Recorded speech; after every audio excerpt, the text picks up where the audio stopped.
Hi friends, I'm Geography Girl Jamie with Around the World in Homeschool Days. And today I'm presenting to you books that we liked about India. So I had a hard time narrowing it down to 3 or 4, but I think I've got 8 here, I'm not sure. So here is my favorite book for preschool, kindergarten, early elementary. It's called In Andals House. So this poor boy, Andal, is from the cast of The Untouchables. And he is invited to a Diwali party of someone in a much higher caste. And he's excited that there are no prejudices there, and they go to school together and they're friends, but then he encounters prejudice from that person's grandparent who tells him he has to go home. But his own grandfather comforts him and says, times are changing, keep your chin up, and it's gonna be okay. So I just feel like this is a really encouraging book for kids who might encounter something similar, some sort of bullying or prejudice, and how they can process that. The next 4 books are biographies. I'm going to start with Ani and the Treehuggers. So this is a true story about a group of women who saved their village from losing all its trees to deforestation. And look at these pictures. They are beautiful and showing native flora and fauna. And the women wearing beautiful saris. So Ani and the Treehuggers, a tale of bravery and environmentalism and women taking a stand. Book number 2 is Mongi Moves a Mountain. This is a true story of a man who chipped away a path between a path between the 2 mountains, and how he would do this every day after work. So it's kind of showing weather patterns about how this side of the mountain is doing awesome and this side is barren, and people have to go all the way around to work. And he is eventually successful. This has so many lessons for children, and in the back, pictures.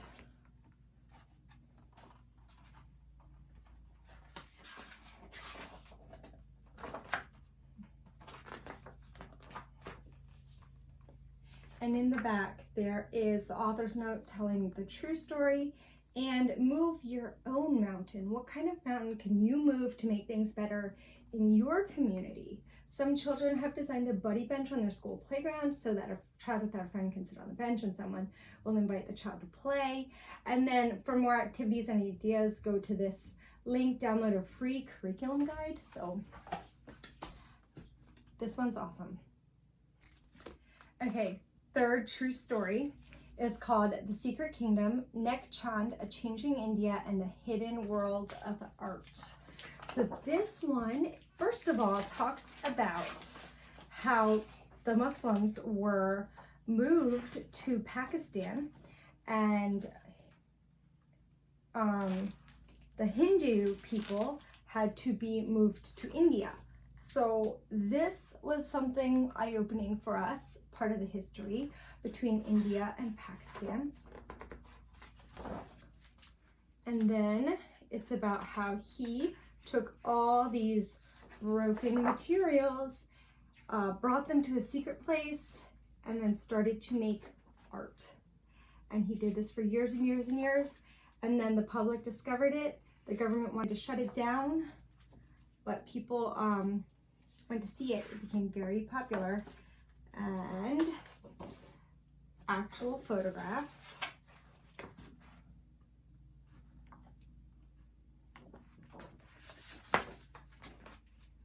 Including a photograph of Nek Chand. And he died at age 90 in 2015. I would love to go see this. Long bibliography. So I feel like this one is about the importance of art and how kids can find beauty even in things that look like trash, and to turn them into works of art. and also the process of making art and preserving it and how important that is.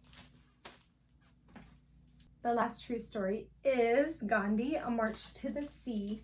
I am positive there are more picture books about Gandhi, but this one was particularly moving for us about how he brought people into his movement to walk to the sea so that they could do what is right, one more step towards freedom.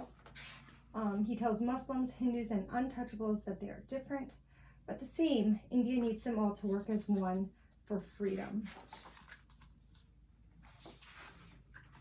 And this is a rebellion against the law that they were not allowed to use salt water to make their own salt, but instead had to buy salt, which had high taxes on it. And then, of course, tie that into U.S. history and Martin Luther King Jr. So here, maps and showing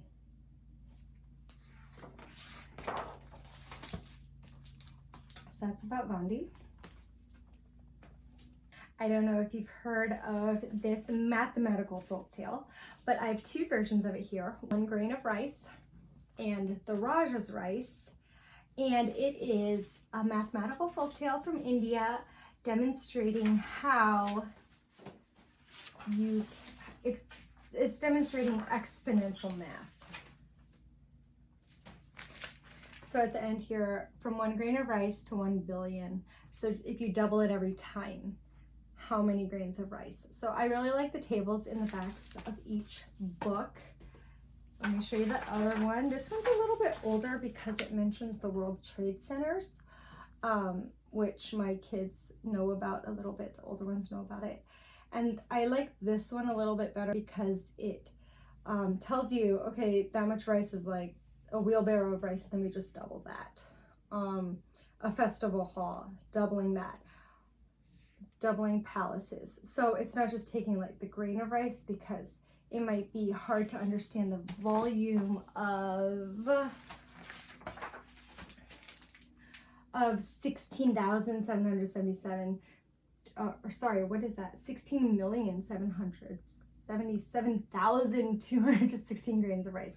It's kind of hard for a child to grasp how much that is. So each of these has a slightly different backstory, but basically the Raja has taken all the rice for himself, and the villagers are starving. So a village peasant girl who obtains a reward asks as a favor, or asks as her reward from the Raja, to have 1 grain of rice one day and then just double it.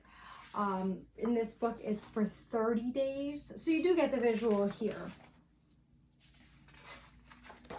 And then, whoa, how much rice is that in the end? Mountains of rice.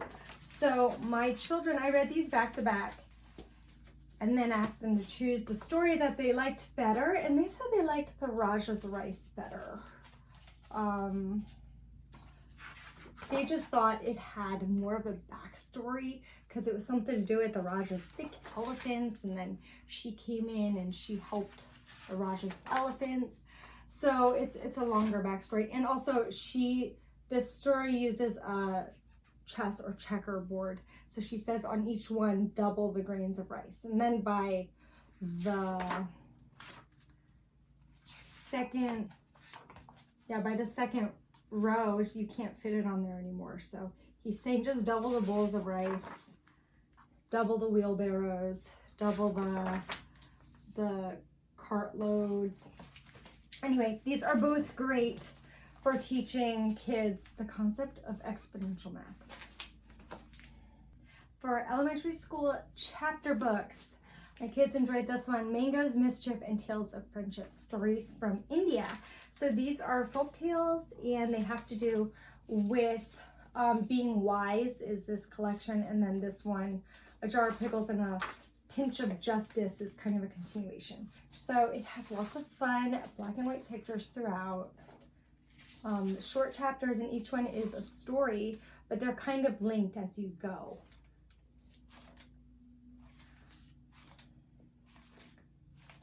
Case of the Greedy Moneylender.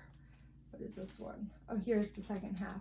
The Unfortunate Case. So it's about Prince Vira and his friend Suku, who's a child of one of the servants, and how they are solving riddles and hard to solve cases by people who come, like villagers who come to present their problems, and how they use their wisdom. So they're just boys and they see things from a different perspective than the Sultan might see them. So this is really fun to read.